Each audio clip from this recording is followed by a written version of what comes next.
The following program is made possible in part by the Dayton Bar Association.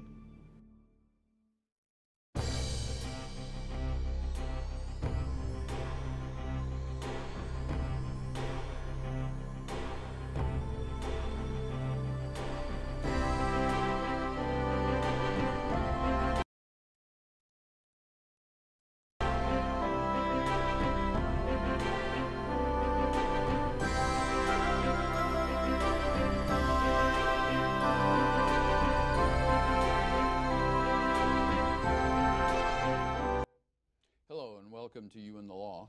I'm Mike Mata, your producer and host for today's program.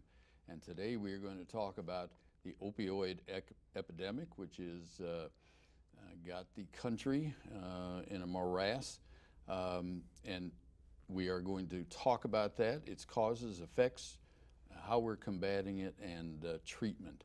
And we have two of those combatants today, special guests, Mr. J. Stephen Justice, from Dungan and Lefevre in Troy, and the Troy Chief of the Fire Department, Mr. Matt Simmons, with us as guests.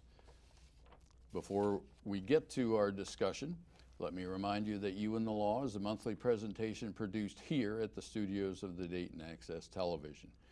DATV is on Channel 5 here in Dayton, Channel 6 in the suburbs, and is the public access channel of Spectrum here in Dayton.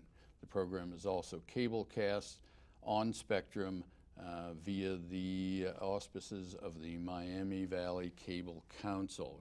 Executive producer is former domestic relations judge Mike Brigner. This is an audience participation program, and we are coming to you live and in color. The show also streams on datv.org, so you can watch it there as well as on Channel 5 or Channel 6. We are sponsored by the Dayton Bar Association with a new director. Bill Wheeler did this for a number of years, and now Sally Dunker is the executive director. So let's turn to our guests on our program, have them introduce themselves to you, and tell you a little bit about their backgrounds and familiarity with today's topic. Steve, we'll start with you. Sure. Good evening and welcome to the program. Mike, thanks for inviting Chief Simmons and me to be with you this evening. As you indicated, I'm a partner with the law firm of Dungan and Lefevre. Our offices are located in Miami County, but most of my practice is really throughout southwestern Ohio and principally in the Dayton region. I principally am a litigator. Spend most of my time in getting cases ready for court or otherwise going to court, but also do some work with businesses, giving general business advice, etc. So in terms of the heroin and the opioid epidemic, I first became involved in this back in the fall of 2015. And I'll get into that more in a moment. I'm going to let the chief introduce himself. All right, Chief Simmons, nice to have you with us. Mike, thanks for having me. Matt Simmons, Chief of the Troy Fire Department here in Miami County, just north of Dayton. Been a Miami Valley resident my whole life, other than the 4 years I spent in the U.S. Navy out of high school. I've been a public servant, so I wanted to go back and do something similar to the military experience, and fire department was a good move for me. It was a good choice, and was able to serve in that capacity as a firefighter paramedic until about 10 years ago. I promoted up to become an assistant chief, and administratively for about 8 years, and the last 2 years as the fire chief. And this epidemic has really hit the first responders pretty hard, where it's just surfaced, it seems like, in the last year and a half over the news. We've been dealing with it for the last 4 to 5, pretty heavy. And so that's why I'm here today, is to kind of give the perspective from first responder and also what we've been able to accomplish in Miami County and to combat this problem. Excellent. We're glad to have you. This is a nationwide epidemic, but it's nationwide only in its scope, but there are hundreds and hundreds of communities just like ours, and you all are in Miami County. it would carry over into what you do into Montgomery and Shelby and all the others. Tell us what you're doing and how you started doing it and what your role is. Well, Mike, as I indicated a moment ago, my first step into this area occurred in the fall of 2015. I was invited by Federal Judge Michael Newman and a friend of mine, Jeff Cox, to attend what is called the Bench Bar Media Conference. It's held a couple of times a year. The idea is to get together attorneys, judges, law enforcement, and media personalities as well, to talk about issues that affect the entire community and to explore how we can work together to make a positive change. So I went to the Bench Bar Media Conference and sat there, probably 150 of those people present, and for almost an hour and a half I listened as sheriff after sheriff stood up and described the overcrowding of their jails with people who were addicted to opioids and who they were struggling to address from a number of perspectives, who were in various stages of withdrawal, and it was very difficult. I think the thing that moved me the most was when I heard one of the leaders of the Drug Enforcement Agency stand up and basically plead with everyone in the room. And he said something to the effect of, I've been doing this for 30 years and in drug enforcement. And he said, I have never in my life seen a situation like we are currently dealing with heroin and opioids in this region. He said, I'm telling you that we will never, ever arrest our way out of this problem. It is so big, it's going to take a community-wide solution. And so you guys need to go back to your homes, to your counties where you live, and you need to gather the people resources you can around you and figure out how you can make a difference in your community. And that's where it started for me. I left that meeting and I literally got in my car. I was driving back to Troy, Ohio, where I live, and I called up my friend Matt Simmons, began to talk to him. We attend the same church together, and I said, Matt, what's your perception of this issue? What's going on with your first responders? And I mean, he can tell you, they were in the heat of it. We called the county prosecutor, Tony Kendall. I said, Tony, what are you experiencing? And he said, well, I will tell you this, about 80 to 85% of the crime that we're prosecuting right now is either directly or indirectly related to heroin and opioid use. And so it became rather clear in a short time that this was a major, major problem, and one that was beyond the scope of what any of these law enforcement or first responders had ever seen. So therein came the idea of forming what we called the Miami County Heroin Coalition. So in December of 2016, the chief and I and others got on the phone and we started making calls to what I would call stakeholders, people in the community, judges, law enforcement, medical personnel, counselors, people who were involved in this epidemic in one form or another, but often just dealing with a certain aspect of it, kind of in our own little silos, if you will. And the idea was, let's get together around the table and explore what we can do together to address this epidemic. Well, Chief, you're chief of a fire department, and we always think of firefighting and stopping blazes and things like that. This is a definite change and a different aspect of what you do in the department. Sure. In most of the fire departments in the region, since about the early 80s, have been doing EMS. So when you call 911, it seems like no matter what the call is, you're going to get a fire department response. So EMS has been in our makeup for a very long time, but the overdoses and the sheer just impact of this thing in a short period of time, I mean, it really, if you look at the statistics from about 2013, it really took a spike to where there was an increase, but the trend just drastically shot up. And I think in 2013 we had about 30 calls for overdoses, and we're finishing just in 2017 already year to date. We've already had more than 200. Okay. So. Okay. Let me stop just for a second. You were watching You and the Law. We're talking about the opioid epidemic, and periodically you will see a number on the screen, which should be 223-5311. We are an audience participation program. Do we have that number? There it is. Okay. So if you do have a question or a comment to either Chief Simmons or Steve Justice, please call in, and they are experts in the field and will be able to answer that. Okay, so let's talk about some definitions of things: opiates, opioids, heroin, fentanyl, things like that. What's causing the problems? That's a good question, Mike, and I think it's helpful for people to be informed, and that sort of starts with defining some of the terms we're using. When we talk about an opiate, we're talking about a drug that comes from the naturally occurring, poppy plant.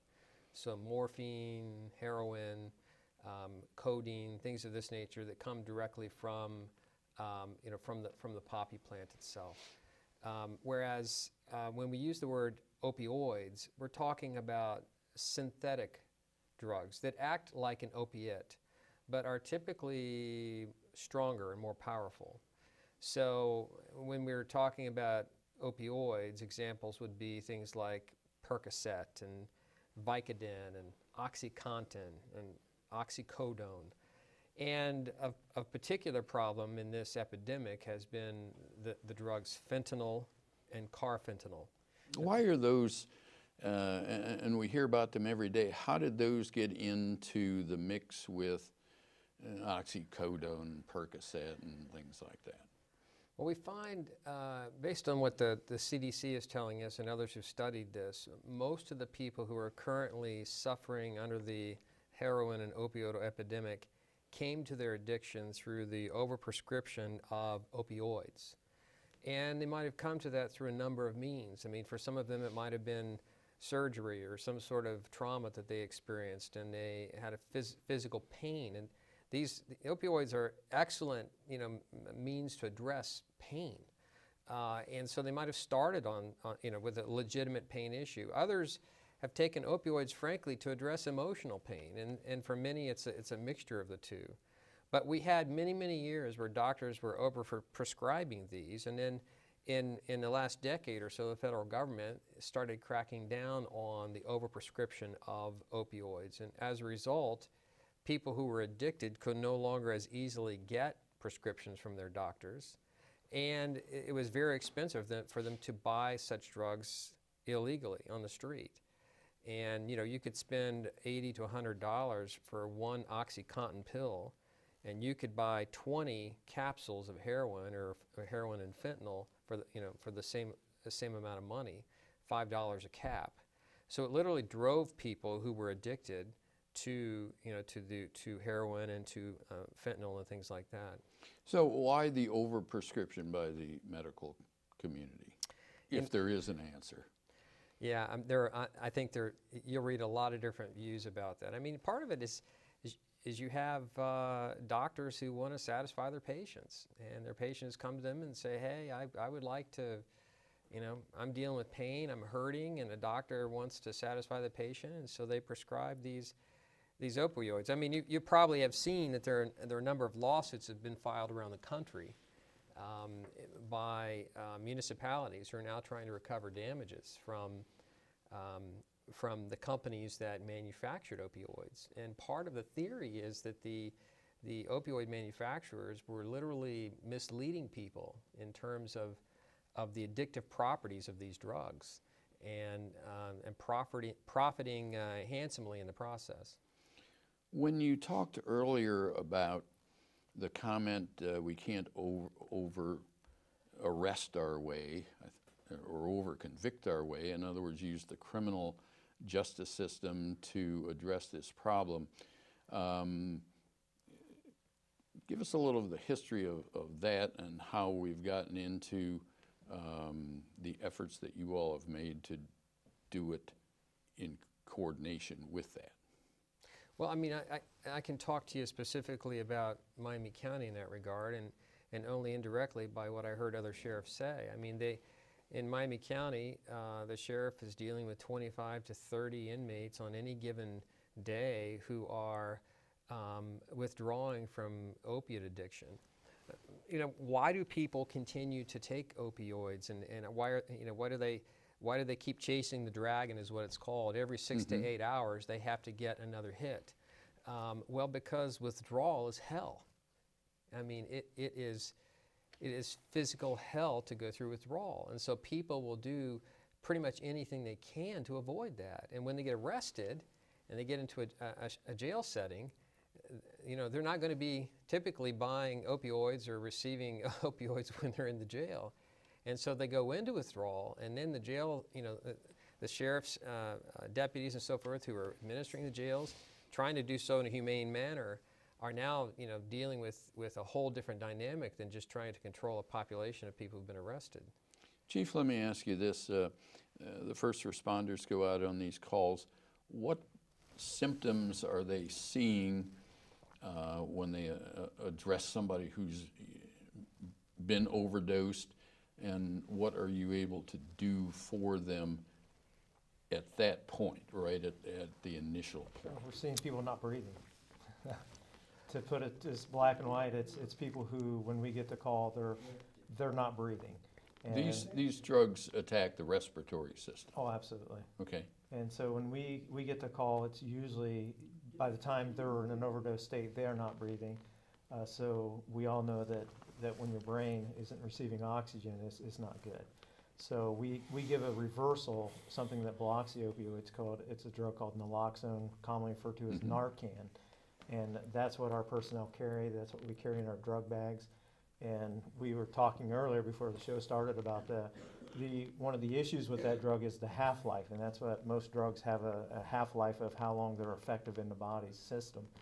And heroin is got a longer half-life in fentanyl than the Narcan that we give, meaning that when we give the Narcan to reverse the effects of the drug, it won't last as much as the heroin is in the system. So it's important to get them to the hospital, but also one of the things as EMS that we've always been trained, and it's in our written protocols, is, you know, we're a first responder. So anything, whether it's cardiac or any type of calls that we get, it's our job and it's our mission to take them to a higher level of care. And that is the hospital, the local hospital, and depending on what the circumstances, it might be a trauma center. So what we are finding with this opiate issue and epidemic, as we've been dealing with the last couple of years, is there really wasn't a higher level of care. The hospital, you know, what do we do? They with weren't them? ready for it either. What do we do with them now Yeah. that they're breathing, they're coherent, and now they can check themselves out, AMA, against medical advice. And it just seemed like there was a lot of different people that had nets in the water for these types of people, but nobody coordinating a bigger net to catch these people. And the fact of the matter is, too, these people are very savvy. What people are we talking the about? addiction. The people who are suffering the addiction. Okay. They're doing what they need to Well, stay they're very addicted. smart. They're Okay. you know, human beings like you and I who it knows no boundaries, the drugs, and we're dealing with people who don't want to be in a system. They don't want to be in jail. They don't want to go through the withdrawal process. So if there was a way out of the system per se, they're going to try to find that. And that's the links that we've been trying to really net together as a big net, so these people really don't have the option to not deal with their addiction to get treatment. Okay. Our floor director tells us we have a call coming in, so we will take that call at this time. Good evening. You're on You and the Law. Hi, thanks for taking my call. I have a question about, I understand that our president recently declared some sort of emergency state with regard to the opioid epidemic, and I'm just wondering, are there any actual legal consequences to that? Do you all get more funding to fight it, or what does that mean in practical terms? Well, that's a good question. We're all waiting to see what that means, to be honest.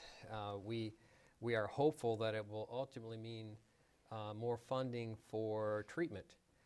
Because, you know, earlier, you know, you were asking what we've done. Well, one of the first things we did when we started the Miami County Heroin Coalition in January of 2016 was we made a chart of what an optimal system of care would look like for this affected community. And we used that as sort of a goal because we found that we had a number of holes in our system of care. We didn't have a place where people could detox in Miami County. We didn't have a recovery home where they could go after they detoxed, either for men or for women at that time. So yeah, I think the short answer to the question is we don't know for sure yet. We are hopeful that it will mean more funding so that we can provide more treatment services not only in Miami County but throughout Ohio. Does that answer your question, or do you have a follow-up on that? I guess just my follow-up would be, where would the funding come from? Would it come from the DEA, or would it require Congress to actually pass something? Yeah, I just don't know the answer to that for sure. I think there were certain funds that the president can make available on an emergency basis by that declaration. And so I'm not sure where that is appropriated in our federal budget at this point in time. I haven't looked into the details of that. He himself didn't necessarily outline that.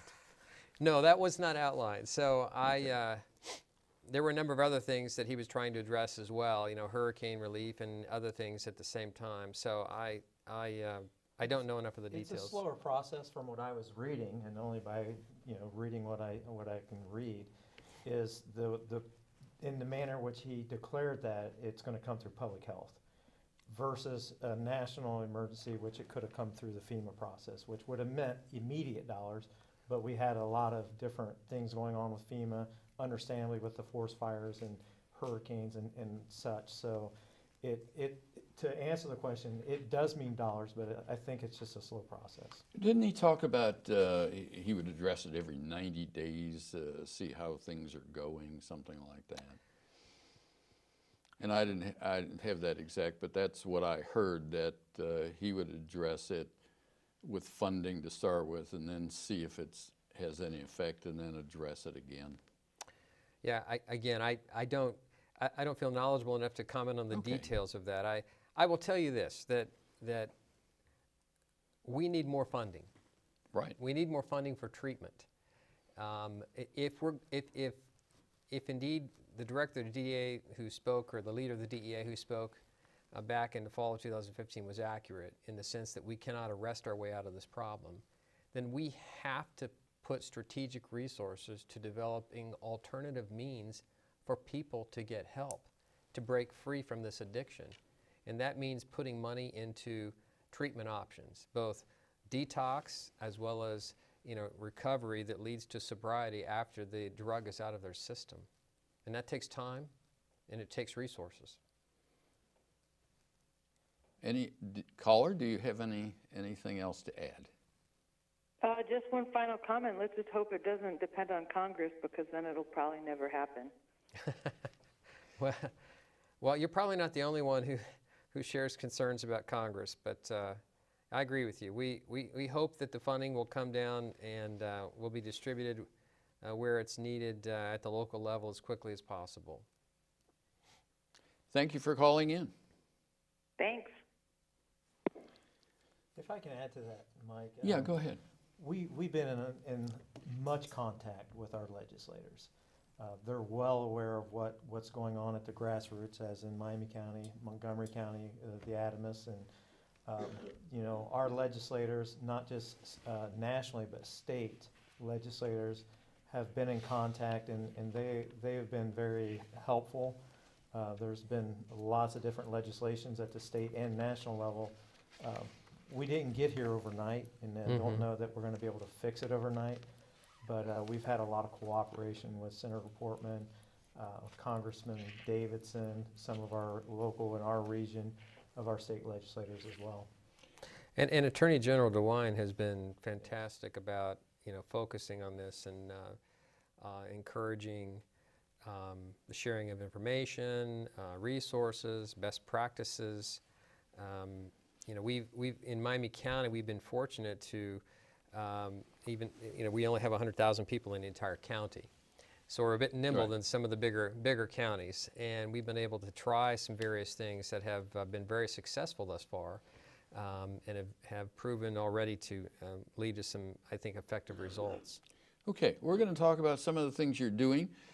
We're going to take a very short break. As viewers of this program know, we do not have commercials, But we do have a sponsor, and that's the Dayton Bar Association.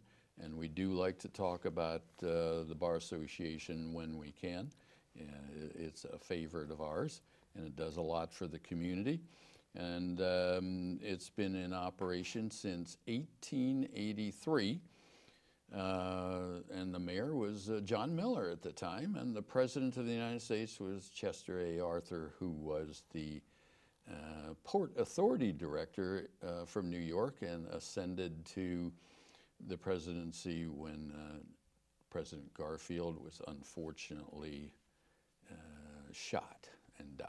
But President Arthur rose to the occasion and had some reforms which aren't equivalent of today, but were good for his time. But the Bar Association, that's what we're talking about. And we have some services. Lawyer referral service. You don't know a lawyer, but you have a legal problem. If you call the Bar Association, they can have you call someone for a nominal cost who can address your problem and perhaps have legal representation from them. The number to call is 222-6102. The Bar Association number is 222-7902. So you call either one of those, tell them you need a lawyer in a certain area, and they can help you. The Dayton Bar Association website is www.daybar.org. We have a notary public service where you could become a notary through application and testing. Also, you can call those numbers and they will tell you what you can do. Another program for us, I don't know if they have them up in Miami County or not, but the Wills for Hero program where volunteer members of the bar create wills and estate documents at no charge for emergency first responders, fire, police, EMT. We have one every month.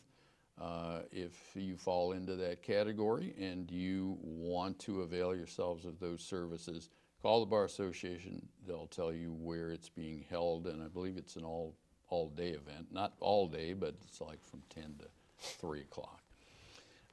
We have a speakers bureau where members of the organization volunteer to speak at service clubs and community events on a variety of topics. You tell them what you want to hear, they'll find you somebody to talk about it. So we are talking tonight on this program, which is You and the Law, sponsored by the Dayton Bar Association, about the opioid epidemic and what 2 citizens, volunteers, and dedicated to this problem are doing about it in one part of the country, and we hope it spreads and is being used in other parts also. We have J.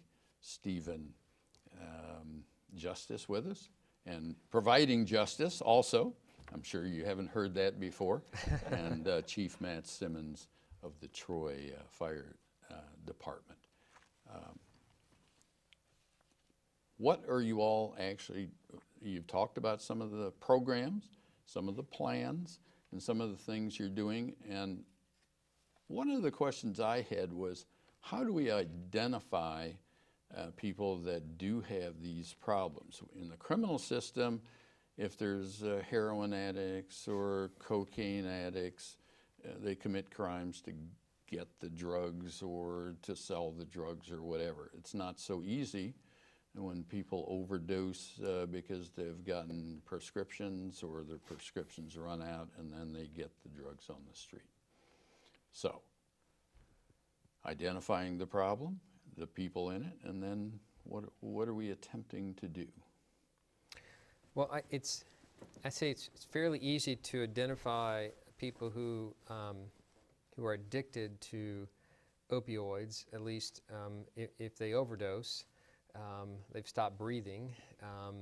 Well, I mean before that. Can you do it before that, or do they have to actually have a calamity before they get into I don't think you can just look at someone and tell whether they are addicted to an opioid. I think, you know, there certainly people who want to self-identify as struggling with this and who want help can get help. Okay. In Miami County, they can contact either the Miami County Recovery Council, which is one of our leading addiction counseling and treatment centers there in Miami County, or they can contact Recovery and Wellness, which is also active in Miami County. They can speak to any of Chief Simmons' people and say, you know, we would like help. They can talk to the Troy Police. They can. We've tried to change, in some senses, the attitude toward opiate addiction to say, listen, we're not just here to arrest you. Don't you think that's what a lot of the people are afraid of, and that they won't call for help? If I call, they're going to arrest me, throw me in jail, and say I've committed a crime. I think that was part of the reason why the Ohio legislature passed House Bill 110 earlier this year. It's commonly called the Good Samaritan Law, and the idea was that if someone has overdosed, then a person who finds such an individual can contact the police and not have to worry about being arrested or dial 911 for help. EMS will come, police will come, and they don't have to worry about being arrested for trying to help someone who is overdosed. So that was, I think, the impetus behind it, in terms of trying to say, listen, we want to get you help. We don't want to just arrest you. Okay, and you've indicated that you've attempted to coordinate, and I believe you have, all members of the community and different steps. So it isn't just the person relying on the person to call up and say, well, you know, you got a problem. Go to your doctor or something like that. Well, opioid addiction affects not only the addict, but it affects everyone related to the addict. So family members, relatives, and others are typically greatly affected by this, and it's not necessarily, it's usually not a secret to those close to the person that this person's struggling. So what we have done, or what we did in Miami County, was we got everyone around a table. There were probably 30 to 40 different first responders, medical counseling personnel, our judges, our drug court judges in Miami County. We started early on with a very faith-based approach as well. We invited leading pastors from the community. We invited mental health professionals, addiction treatment. We had everyone who sort of had a stake in this around the table, and we began to talk to one another. And we actually, early on, learned a lot from one another. In other words, we found we were all working in these separate areas, but we had a lot of what I would call the aha moments, where you know, this group over here said, oh, you guys do that? I didn't know you did that. And you do this, and you do this. And so we began to coordinate, and quickly we coalesced around 4 committees. Okay. We had a Safe Harbor Committee, or we call it Safe Harbor, our first responders, and that was our law enforcement and our fire and EMS personnel. We had an addiction treatment a counseling subcommittee, which was formed by people who were involved in that. We had an education and prevention subcommittee, because we knew that not only did we need to treat the problem itself, but we needed to talk about ways to prevent people from getting to that problem. And then the last was our faith-based committee. And we decided early on we were going to push all the work down to those subcommittees. And we would meet once a month, and those subcommittees would report to one another what they were doing. And then they would meet in the interim to accomplish the various tasks that were necessary. And these are all volunteers in your community in Miami County. They were volunteering in a sense of participating in this coalition, no doubt about that. And some of them, you know, had jobs where they were counselors, or where they were a judge running a drug court, or where they were fire and EMS or police. But it was extra workload for all of them. It was, yeah. They didn't have to participate in this. This was, everyone who sat around the table said, we've got to do something, and it's going to take more than any one or small subset group of us to address this problem. you know, the Miami County Health Commissioner, Dennis Probst, said this is probably the biggest health epidemic we've ever faced in Miami County. Okay. And so, you know, it took a broad community approach to address it. What are some of the things that you learned from the people who came to these committees from outside of the legal field? I mean, we know, you know, certain things are criminal and there's programs within the justice system. What did the outside people bring into this that then could be applied to the remedies? Well, I think of two things in particular that jump to mind. Earlier I said that, you know, we needed a target. What are we trying to accomplish? Mm-hmm. And so I asked our addiction treatment, you know, committee, our subcommittee, to set up what we call an optimal system of care. So if someone wants help and they come into the system either voluntarily or if they're arrested, what does an optimal system of care look like? And we literally drafted a flow chart. You know, they drafted a flow chart. Mm-hmm. We put it up on the wall, and we started saying, where do we have holes? Where do we have gaps in our system? And so that was one huge help. I mean, these were not law enforcement. They weren't necessarily first responders, but they were people who were dealing with those who were trying to break free from this addiction. And I said, we've got to know what we're aiming at. Can you give us a target? And they did, and it was a huge help early on because we oriented our efforts around trying to address those gaps. The other thing I would tell you is this: from early on, we've had family members of addicts involved in our coalition. And that was a whole different dynamic that was very educational to me. Just to understand how a mother or a father or a brother or a sister or, you know, another relative, how this addiction affects them in their lives. The fear that they live with, wondering if their addicted son or daughter is gonna die tomorrow. What can they do to help prevent this? Because it wasn't just even the addiction, but we had we had other health issues that came up, and we had a rise in sexually transmitted diseases. We had a rise in hepatitis C. We had a rise in babies being born at the hospital who were addicted to opioids. So all of those peripheral things raised other issues that affected things far broader than just the addict, you know, himself or herself. And then there's a balance of people who say these are self-inflicted, and why are our first responders taking up all their time treating or saving people at overdose when there's emergencies, fires, accidents, things like that? I'd like to address just a little bit of what I learned in being in that coalition. Okay. And listening with an open mind to how others affected their lives by how they, you know, encounter these individuals on a work basis. And I'll never forget the counselor that we work with in our quick response team that we'll talk a little bit about here in a few minutes is Mike Bessler, the addiction specialist that he spoke. And speaking of the Narcan, because there's a lot of opinions on Narcan in the community of, you know, you don't have to go far to find out how many. Some people say, hey, 3 times, 3 strikes, they're out. Fourth dose, don't give it to them. Some people are saying, you know, hey, how many times are you going to give it? And I'll never forget what Mike said, Mike Bessler. He said, you know, you don't know it, even at the case it may be that, you know, that person might overdose again the 6th time, but if we give them that 5th time, we revive them, that time that's left with their family might be 2 weeks, 2 months, 6 months. But they might succumb to their addiction and die.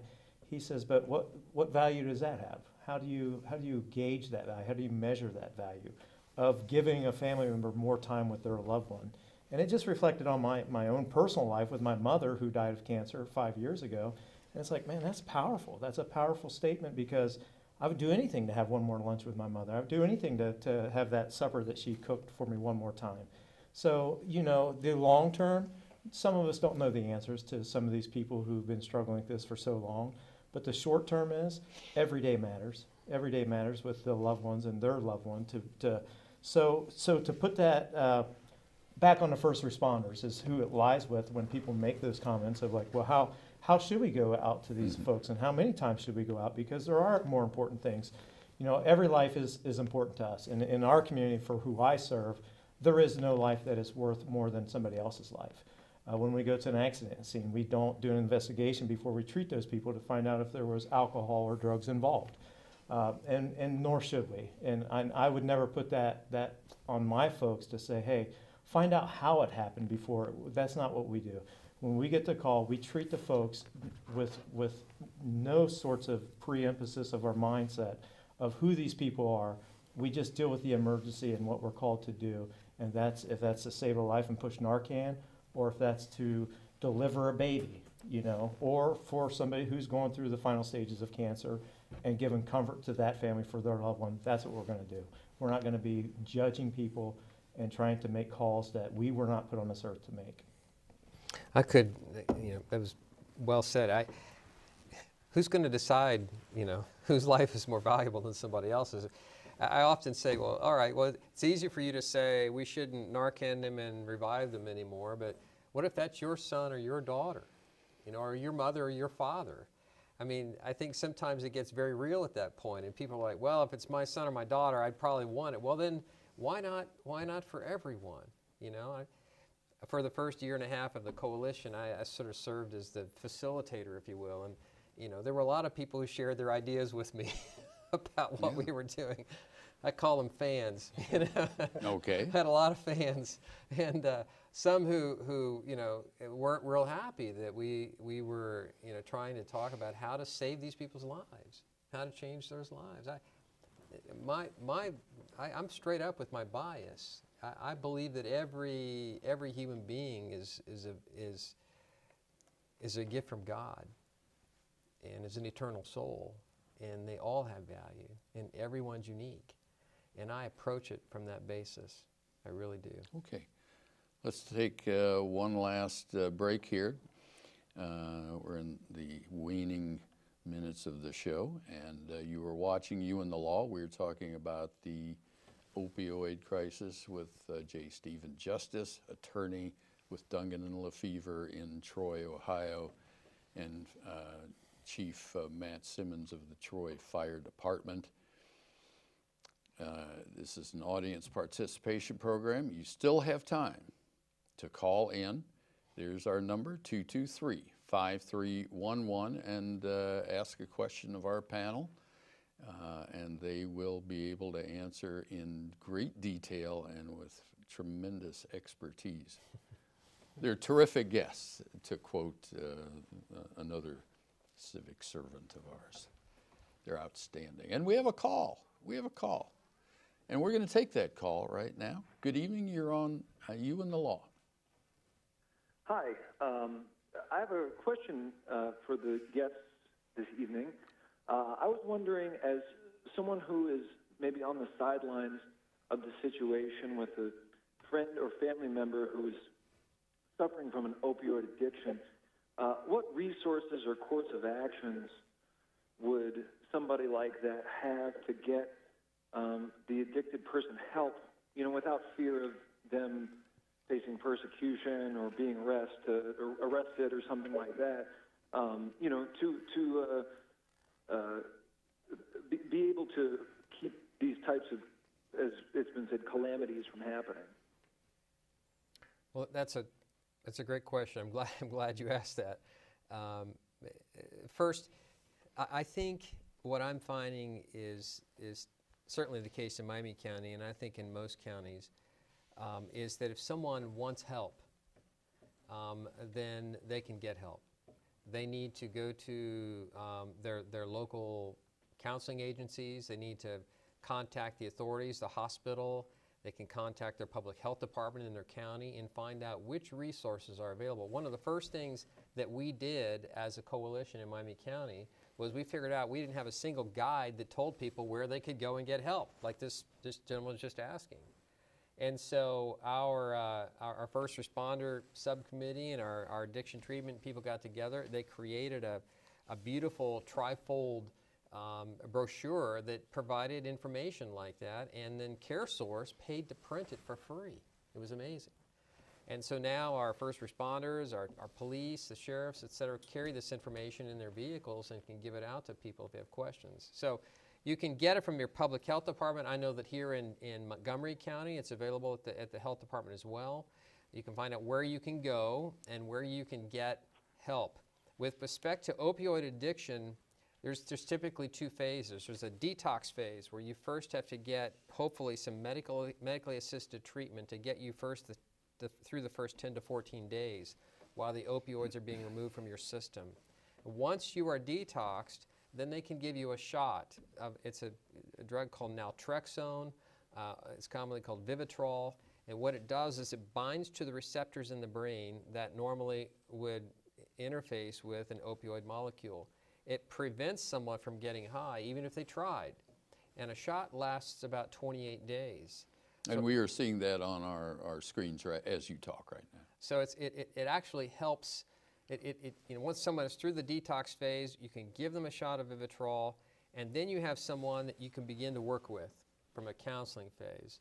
So in Miami County, when we started off, we did not have a detox facility at all for men or for women. And so what we began to work on from the very beginning was finding a location and opening the first detox house in Miami County. And in January of 2017, earlier this year, we did. It's called the Hope House. It was privately funded. There was also funds provided by the Epidemic Board. But it's currently just for men. But by the end of this year, we will have a second phase where women will also be admitted to that detox house. And there they can stay for 10 to 14 days. They can safely get medically assisted treatment while they are there. We have nursing care that comes in 3 times a day, and there's peer support specialists there on a 24/7 basis.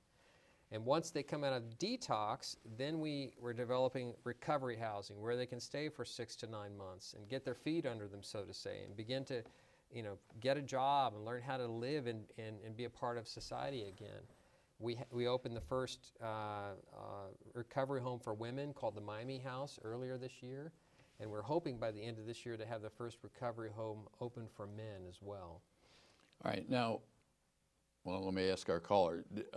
Does this answer your question, or do you have any follow-up to that? It did. I had just one small follow-up. Who is responsible for the costs of that treatment, and is it a public service, or is it through health insurance, or is it out of pocket? I'm curious about that. If I could help him out too, there's a great resource, because I'm hearing it that it could be possibly a family member, is Family of Addicts. Family Addicts is accessible here in Montgomery County as well as in Miami County. And they can give some good advice to the family members who are, because on average, before we encounter them on the street of overdosing, they've been wrapped up for about 7 years on average. And so Family of Addicts is a good contact. You can look them right up on the web, FOA. They can connect you to the local Epidemic Board, but the treatment cost is different because then there's an assessment process for the addicted individual that depending on, because every path to treatment is different. Some programs are ambulatory. If there's a good support system at home, they can do a lot of their treatments in that environment. Or they can take them to detox, but there is health insurance is involved, but for each individual, some people might not even have an ID. So, I mean, there's a process for each individual depending on where they're at. And the good first step for a family member dealing with an addict, I think, would be Family of Addicts. They're going to know, where the locale, wherever you're at, is, connected through the Epidemic Board or through our region, could be Tri-County Board of Mental Health. So the Family of Addicts is a well-known organization that helps a family, but also can get the resources needed for that individual that's addicted. If you're looking at what a lot of family members have done who know they have a close or loved one who's addicted is they've gone on and gotten trained to be able to actually to administer Narcan. You can actually buy Narcan over the counter in pharmacies here throughout Ohio. The price varies, but you can buy one, and you don't have to have a prescription to do that, and the pharmacist is required to teach you how to administer it. It's very easy to administer. Alternatively, here in Montgomery County, as well as up in Miami County, Project DAWN has been initiated through grant money, and DAWN is an acronym that stands for Deaths Avoided with Narcan. And you can go to the Families of Addicts organization, FOA. you can receive training in how to administer Narcan, and they will give you a free kit. And if you use that kit and revive a loved one, you can come back and get another free kit. All right. Caller? That's very good information. That answers my question. Thanks for covering this topic. It's really important. Thank you for calling. All right, we've got a few minutes left. You all obviously have done yeoman work in Miami County. Have other locales asked you to share any of this, and have you offered to share it around the state? Well, yes, the answer is yes. Both Chief Simmons and I have been asked to speak. In fact, we've done this several times.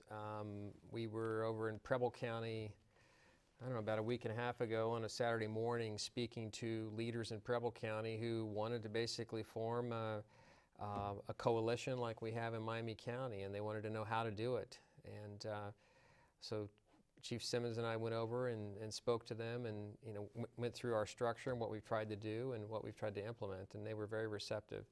I think you should explain the quick response team, because I think that's a very unique thing that we're doing in Miami County that we've seen a lot of success with it, and Preble County was very interested in hearing about that.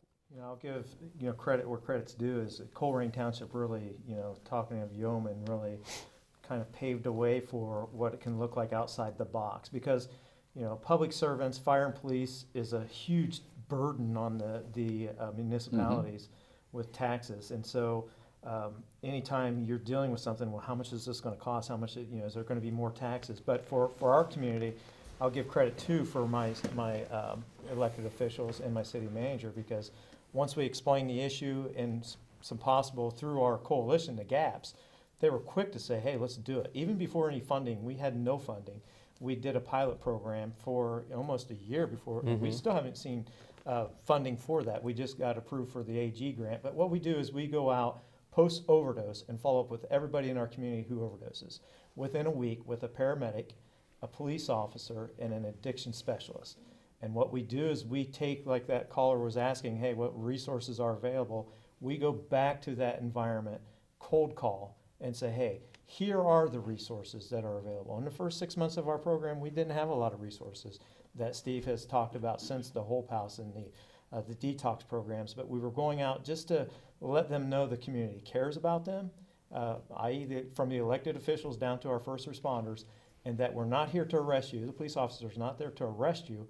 We're here to connect you with services. Basically, the rubber meets the road. We haven't encountered a heroin addict yet, Mike, that says, hey, this is what my dream was. Now that I'm in it, I really like it. None of them want to die. None of them want to be addicted.